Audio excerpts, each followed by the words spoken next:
Je le disais en introduction, depuis notre première élection il y a 10 ans, nous avons agi pour faire de notre cité une ville plus citoyenne, plus forte, en tout cas nous l'espérons, plus solidaire, plaçant la population que vous êtes au cœur de tous nos projets. À l'heure où les financements de l'État se font de plus en plus rares, où nos partenaires financiers se trouvent eux aussi contraints, où la ville se retrouve devant des efforts à consentir, il nous faut rester plus que jamais unis et solidaires. Faire mieux avec moins devient un credo, presque une loi de la nature même. C'est donc dans le respect des valeurs de courage, d'honnêteté, de solidarité, de franchise et de transparence que je souhaite continuer à œuvrer pour notre ville. Longueuil-Jumelles est une ville attentive et aujourd'hui renforcée dans sa centralité. Longueuil-Jumelles prête une grande attention au confort de vie de ses habitants, notamment en concrétisant depuis 10 ans ses besoins en matière de santé. Nouvel hôpital dont peu de villes en France disposeront désormais, quoi que l'on dise. Pôle de santé pluridisciplinaire et donc maintien de nos médecins, de nos kinés, de nos infirmières, de nos dentistes, des professions médicales les plus importantes au sein même de notre territoire. Et le pari était très loin d'être gagné il y a encore 5 ans. L'accompagnement des structures associatives paramédicales, comme le SIAD, auquel je pense, l'ADMR, et bien d'autres, qui permettent à nos anciens les plus en difficulté des aides de proximité pour eux et leurs familles, autant de projets et d'attention portés aux plus fragiles. Longueuil-Jumelles se soucie aussi du cadre de vie de ses habitants, en lançant très vite une campagne de propreté, incitant au civisme de chacun, réalisant continuellement un travail de fond avec les forces de sécurité pour éviter les désagréments du vol et des incivilités, même s'ils existent encore. Le conseil local de sécurité et de prévention de la délinquance, le contrat local de santé ou même le conseil municipal sont autant de cadres de concertation et d'expression où s'exerce la démocratie pour la mise en œuvre concrète de démarches adaptées aux besoins de la population, donc à vos besoins. Je suis par ailleurs intimement convaincu que l'éducation, le sport, la culture sont de bons remparts contre le repli sur soi, l'individualisme bien sûr, l'égoïsme, mais aussi les extrémismes qui font leur lit dans la misère et la déshérence. Vous savez combien nous nous engageons en conséquence à faciliter l'accès aux loisirs, à la culture et au sport via des infrastructures de premier plan, dont l'espace culturel Émile Joulin, dit le Cube, qui sera demain pour nous, entre autres, un nouveau fer de lance du développement de Longueuil-Jumelles.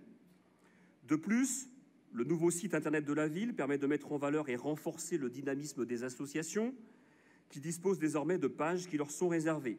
Nous essayons, grâce aux nouvelles technologies, de les soutenir dans leurs actions et bien d'entre elles ont salué cet accompagnement.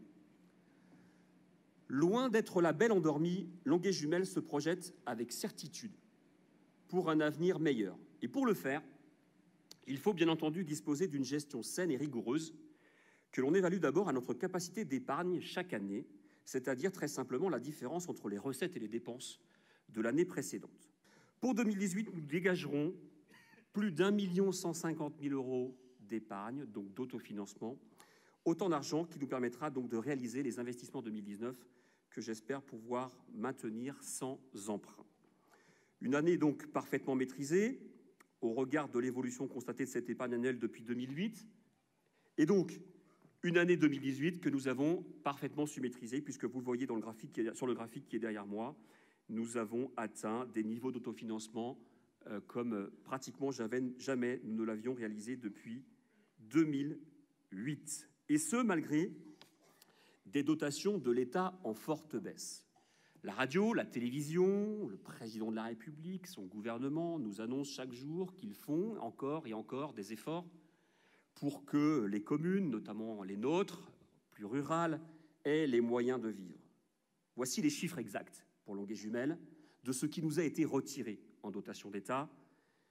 Plus de 40 000 € en 2014, 145 000 en 2015, 250 000 en 2016, 300 000 en 2017, tout ça est cumulé bien sûr, et 466 000 en 2018. Nous avons perdu depuis 2014, c'est-à-dire depuis 4 ans, la modique somme d'1 220 862 €.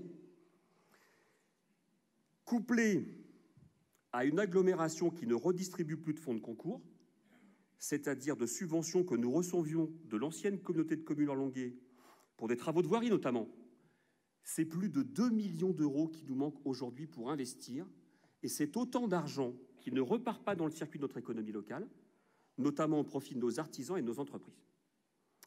Sur le graphique qui suit, vous avez le résultat de ce désengagement de l'État qui nous empêche d'agir comme nous le souhaiterions, avec un niveau d'investissement à venir prévu pour l'année 2019 qui sera sans doute inférieur à la moyenne connue. Et vous le voyez, nous avons été relativement prudents sur ce mandat depuis 2014 parce que nous avions effectivement pris soin de respecter les annonces qui avaient été faites par le président du gouvernement et qui nous mettaient déjà un peu en difficulté. Dans ce contexte très incertain, il est donc particulièrement important de surveiller notre dette. C'est une question que l'on pose souvent. Comme chaque année, vous pourrez constater, aux derniers chiffres connus à décembre 2017, que la ville de Longueuil-Jumelles fait partie de ces villes qui sont pour le moins endettées que la plupart de ses voisins. Nous y tenons et nous le faisons dans un contexte où les 3 taxes que nous votons chaque année en conseil municipal sont également de très loin très inférieures aux autres communes de Maine-et-Loire.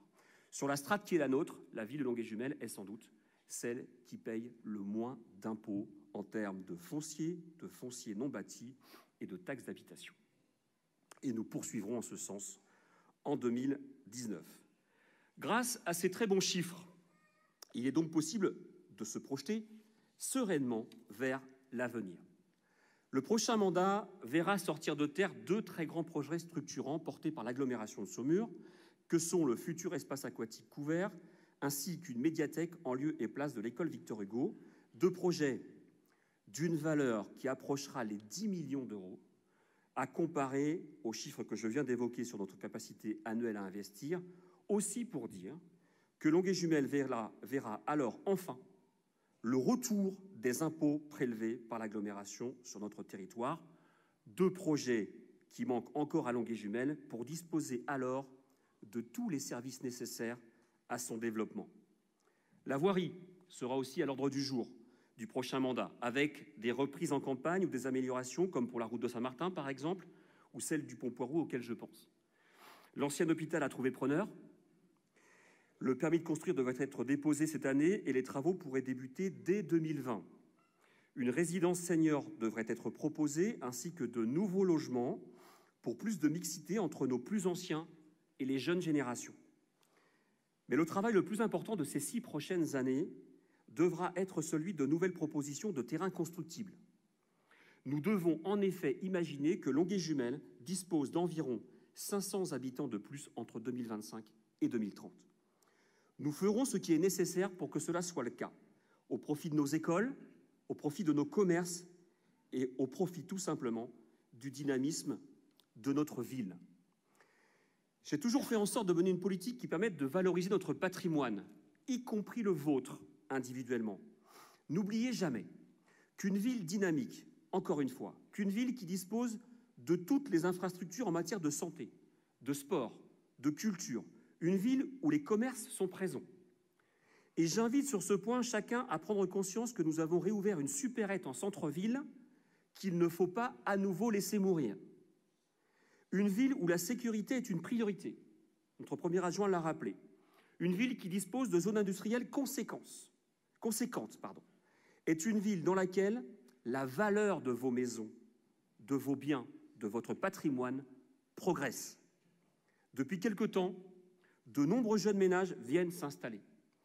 Un signe fort d'une nouvelle attractivité de Longueuil-Jumelles, il nous faut absolument poursuivre en ce sens.